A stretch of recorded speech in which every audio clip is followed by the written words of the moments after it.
അതെ ജവന്തി, ഞാൻ പോണോടി. ഇത് തന്നെയല്ലേ ഏട്ടാ ഇത്ര നേരം അവിടെ പറഞ്ഞോണ്ടിരുന്നേ? അല്ല, എനിക്ക് അമ്മ ഇട്ടിട്ട് പോണതിലല്ല, നിന്നെ ഇട്ടേച്ച് പോകുന്നതിലാണ് വിഷമം. ഇട്ടിട്ട് പോവാനോ? ഏട്ടാ ഒരു 3 ദിവസത്തെ കാര്യല്ലേ ഉള്ളൂ, വേഗം പോയിട്ട് വരാലോ. ഇതെന്താ ഇപ്പൊ ഇത്ര വിഷമോന്ന് എനിക്ക് മനസ്സിലാവാതെ. ഏട്ടാ ഷോളയാർ ജോലി ചെയ്തോണ്ടിരുന്നപ്പോ 1.5 വർഷം എന്നെ കാണാതിരുന്നില്ലേ? ഓ, ആ 1.5 വർഷത്തെ കാര്യമൊന്നും പറയണ്ട. അത് 25 വർഷം പോയ പോലെ എനിക്ക് തോന്നിയത്. ഏട്ടാ ഇത് ജോലിക്കാരിയല്ലേ, ഒന്ന് പോയിട്ട് വാ. അതിനിപ്പോ എന്താ കുഴപ്പം? എടി, പ്രായം കൂടി വരല്ലേ. ഭാര്യമാരെ സ്നേഹിക്കുന്ന പുരുഷന്മാർക്കൊക്കെ പ്രായം കൂടുന്തോറും ഭാര്യമാരോട് ഇഷ്ടം കൂടി കൂടി വരിക ചെയ്യാം. നീ അതെവിടെ വായിച്ചിട്ടില്ലേ? ഞാൻ ഈ ആവശ്യമില്ലാത്ത ഒന്നും വായിക്കാറില്ല. എന്റെ ഏട്ടാ ഒന്ന് ചുമ്മാ ഇരിക്കേ. 3 ദിവസത്തെ കാര്യമല്ലേ ഉള്ളൂ, പോയിട്ട് ഇങ്ങ് വന്നാ മതി. ഞാൻ ഇടയ്ക്ക് വിളിക്കുമല്ലോ, അതുപോലെ. അങ്ങനെയാണെങ്കിൽ ഒരു കാര്യം ചെയ്യണം. നീ ആ ഫോൺ നിന്റെ കയ്യിൽ നിന്ന് താഴെ വെക്കരുത്. അതുകൊള്ളു, ഇവിടുത്തെ പണിയൊക്കെ ചെയ്യണ്ടേ? പണിയൊക്കെ ചെയ്യേണ്ടതെന്ന് പറഞ്ഞാൽ നിന്നെ വിളിക്കുന്ന സമയത്തൊന്നും ഫോൺ കിട്ടാറില്ലല്ലോ. ഇത് ഫോൺ എവിടെയെങ്കിലും കൊണ്ടുപോയിട്ട് നീ നിന്റെ പാട്ടിനങ്ങ് പോകും. ഞാൻ ട്രെയിനിങ്ങിന് പോയി കഴിഞ്ഞിട്ട് അവിടുന്ന് വിളിക്കുമ്പോൾ നീ ഫോൺ എടുത്തില്ലെങ്കിൽ ഞാൻ എന്ത് വിചാരിക്കും? ഞാൻ എടുത്തോളാം, ഫോൺ എടുത്തോളാം. അപ്പൊ ആ ഫോൺ എപ്പോഴും കയ്യിൽ വെക്കണം, അത് അവിടെ ഇവിടെ കൊണ്ടുപോയി ഇടരുത്. ഇല്ല, ഇപ്പൊ പ്രശ്നം തീർന്നല്ലോ, ഇനിയിപ്പോ പോവാലോ. ഇങ്ങനെ ഒരു ഏട്ടൻ.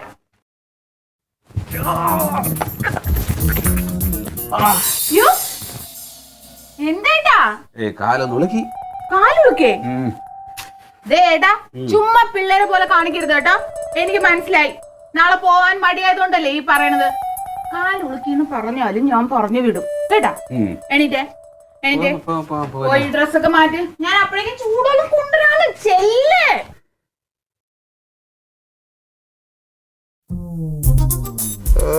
നല്ല ബെസ്റ്റ് കാണി, ഇന്നത്തെ ദിവസം പോയി കിട്ടി. എന്നാലും ഫാസിലെ വീട്ടിൽ നിന്ന് ഇറങ്ങി പോകുമ്പോ എനിക്ക് എന്തോ വിഷമം തോന്നുന്നു. അവിടൊന്നും ഇല്ല. അവിടെ നീ വഴിയിലെങ്ങാനും വല്ല വണ്ടി ഇടിക്കുവോ? കനക വല്ല കരിനാഗ്രത്ത് വല്ലതും പറയല്ലേ? അമ്മേ, ഞങ്ങൾ ഇറങ്ങട്ടെ. പോയിട്ട് വാ മകളെ, പോയിട്ട് വാ. ജവന്തി, നീ അമ്മയുടെ കാര്യങ്ങളൊക്കെ കൃത്യമായിട്ട് നോക്കണം. മരുന്നൊക്കെ കൃത്യസമയത്തിന് എടുത്തു കൊടുക്കണം.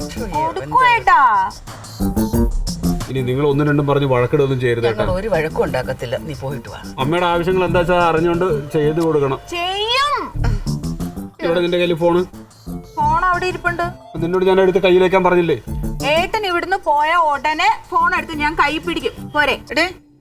അവന്റെ തലയിൽ തിരുമുന്ന പൊടിയെടുത്ത എടുത്തു. രാസ്നാഥ് ഇതിൽ വെച്ചിട്ടുണ്ട് കേട്ടോ. തലയിട്ട് തിരുങ്ങണേ മോനെ. അച്ചാറ് വെച്ചിട്ടുണ്ട്. അച്ചാറ് എന്തിനാ 3 ദിവസത്തേക്ക് അച്ചാറ്? അല്ല, അവിടെ നോണൊക്കെ ആയിരിക്കുമല്ലോ, അപ്പൊ കഞ്ഞി കുടിക്കാൻ അച്ചാറൊന്നും വേണ്ട. മേടിച്ചോളാം. ഏട്ടാ എന്തെങ്കിലും വേണമെങ്കിൽ പുറത്തുനിന്ന് വാങ്ങി കഴിക്കണം, പട്ടിണി കിടക്കരുത്. ഇല്ല പോയിട്ട് വാ. അയ്യേ, യവൻ എന്തോ നീ കൊച്ചുങ്ങളെ പോലെ എന്നെ കൂടെ കരയിക്കാനായിട്ട്. മക്കളെ കരയാതെ പോയിട്ട് വാ. അയ്യേ കനക, നീ എന്ത് കാണിക്കണ? വെറുതെ സീനാക്കല്ലേന്ന്.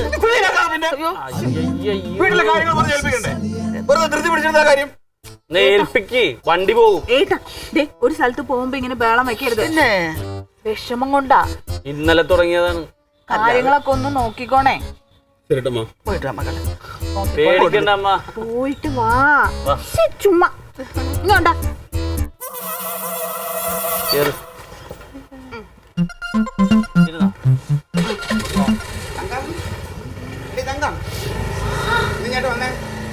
എനിക്ക് പണിയുണ്ടെന്നേ. ഒന്ന് ഇങ്ങോട്ട് വാ. നീ ഒരു സ്ഥലത്ത് ഒന്നും ചെയ്യാൻ സമ്മതിക്കരുത്. അപ്പുറത്ത് വിശേഷം?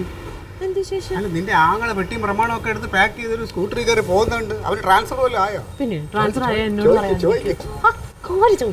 ചോദിക്കുന്നേ. അമ്മ എന്താ അമ്മ? ഒന്നുമില്ല. അല്ല, അവൻ എവിടെയാ പോയിന്ന് പറഞ്ഞെന്താ? അവനൊരു ഇന്റർവ്യൂവിന് പോയത്. ഇന്റർവ്യൂ അല്ല, ട്രെയിനിങ്ങിന് പോയത്. എവിടെ? മലപ്പുറത്ത്. അമ്മ മൂലമറ്റത്ത് പോയതാ. കൊറേ നാള് കഴിഞ്ഞേ വരുള്ളോ? 3 ദിവസത്തേക്ക് പോയതാ. 3 ദിവസത്തെ ട്രെയിനിങ്ങിന്? അതിന് ഇത്രയും ഇവിടെ കരച്ചിലും പോളോ കാണിക്കുന്നുണ്ട്. 3 ദിവസം ആയപ്പോ കഴിയില്ലേ? നിന്റെ പെണ്ണുപിള്ളെ പോലെ അല്ല, പെറ്റതള്ളെ പിരിയാൻ അവന് വിഷമമുണ്ട്. ഒരു ദിവസം പോലും അവൻ എന്നെ പിരിഞ്ഞിരിക്കത്തില്ല, നിനക്ക് അറിയാമോ? ഇത് എന്തിനാ അമ്മ എന്നെ കുറ്റം പറയണേ? പിന്നെ ആരെ കുറ്റം പറയണത്? കണ്ടോ? സമാധാനം മനുഷ്യനെ ചീത്തേപ്പിച്ചപ്പോ. അല്ല, ആ പോക്കല്ലേ എന്തോ പന്തികേടില്ലേന്ന് ആള് കള്ളനാ, അതുകൊണ്ട് ചോദിച്ചെന്നുള്ളതേ ഉള്ളൂ. പെറ്റതള്ളക്ക് അറിയാം ഒരു മോനെ കുറിച്ചുള്ളതൊക്കെ. നീ കൂടുതൽ വിസ്തരിക്കണ്ട. കണ്ടറിയാം. ആ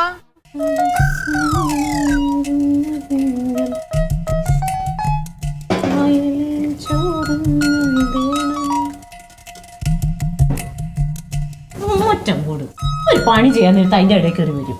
നീ പണി ചെയ്തോ? ഞാനൊന്നും ചെയ്തില്ലല്ലോ. എന്തുകൊണ്ട് കുനിഷ്ടാലോചിച്ചിട്ടാ വന്നത്. പൈസക്ക് ആണെങ്കിൽ എന്റെ കയ്യിൽ ഇല്ല, ഞാൻ തരൂല്ല, ഉണ്ടെങ്കിലും തരില്ല. എന്റെ തങ്കം, ഞാൻ അതൊന്നും അല്ല ആലോചിക്കുന്നേ. അല്ല തങ്കം, ഇവൻ ഈ 3 ദിവസം ഈ വീട്ടിൽ നിന്ന് മാറി നിൽക്കാൻ വേണ്ടി ഇത്രയും സെന്റിമെന്റ്സ് ഒക്കെ ഇവിടെ കാണിക്കേണ്ട വല്ല കാര്യമുണ്ടോ? എന്തെന്ന്? നിന്റെ ആങ്ങളയില്ലേ കനകൻ, 3 ദിവസത്തെ ട്രെയിനിങ്ങിന് അവൻ അവിടെ പോയിട്ട് 3 ദിവസം കഴിയുമ്പോൾ തിരിച്ചിങ്ങ് വരില്ലേ? അപ്പൊ അതിനുവേണ്ടി ഇത്രയും വിഷമം അമ്മയും ഭാര്യയും പിരിഞ്ഞിരിക്കാൻ പറ്റില്ല എന്നൊക്കെ പറഞ്ഞ് ഭയങ്കര സെന്റിമെന്റ്സ് ഒക്കെ കാണിക്കേണ്ട കാര്യം എന്തുവാ? എനിക്കിപ്പോ എന്താ കുഴപ്പം? നിങ്ങൾക്ക് എന്താ എനിക്ക് അറിയാൻ പാടില്ലാണ്ട് ചോദിക്കുക. അല്ല അതിലേ എന്തോ ഒരു കൊണഷ്ടില്ലാതില്ലേന്ന് എനിക്കൊരു സംശയം. ഒരു കൊനഷ്ടമില്ല. നിങ്ങളുടെ ഈ കൊനഷ്ട കണ്ണുകൊണ്ട് നോക്കണോണ്ട് തോന്നണത് അത്, അല്ലാതെ ആർക്കും ഇവിടെ ഒരു പ്രശ്നമില്ല. അതെ, അവനെ 10-15 കൊല്ലമായിട്ട് എനിക്കറിയാവുന്ന പോലെ നിങ്ങൾക്ക് ആർക്കും അറിയത്തില്ല. ഓ ഭയങ്കര അറിയലായി പോയി. ആ ചെറുക്കൻ എന്തിനീ മുതലിനെ കൂട്ടുകാരനാക്കിയെന്നാ ഞാൻ ആലോചിച്ചു. അവനുണ്ടല്ലോ കള്ളനാ കള്ളൻ. നിങ്ങൾ പിന്നെ കള്ളനല്ല പുണ്യാളൻ. അയ്യോ മാനത്തുനിന്ന് ഇപ്പൊ പൊട്ടി വീണുള്ളൂ. അവിടെ ഇരിക്കും. ഞാൻ ആരോടും പറഞ്ഞുകൊണ്ട് നടക്കുന്നില്ല ഞാൻ പുണ്യാളനാണെന്ന്. നിങ്ങൾ പറയുന്ന പോലെ കൊള്ളരുതാത്തവനും പോങ്ങനും ജോലിക്ക് പോകാത്തവനും ഒക്കെ തന്നെ ഞാൻ സമ്മതിച്ചു. സമ്മതിക്കാനൊന്നുമില്ല, അങ്ങനെയാണ്. അല്ലെങ്കിൽ അല്ലാന്നുള്ളത് തെളിയിക്കണം. ഇപ്പൊ എന്താ നിങ്ങളുടെ പ്രശ്നം? അല്ല തങ്കം, ഞാൻ അവന്റെ ഓഫീസ് വരെ പോയി ഒന്ന് അന്വേഷിച്ചിട്ട് വന്നാലോ? എന്തെന്ന്? അവൻ എവിടെയാ പോയെന്നേ. എന്തിന്?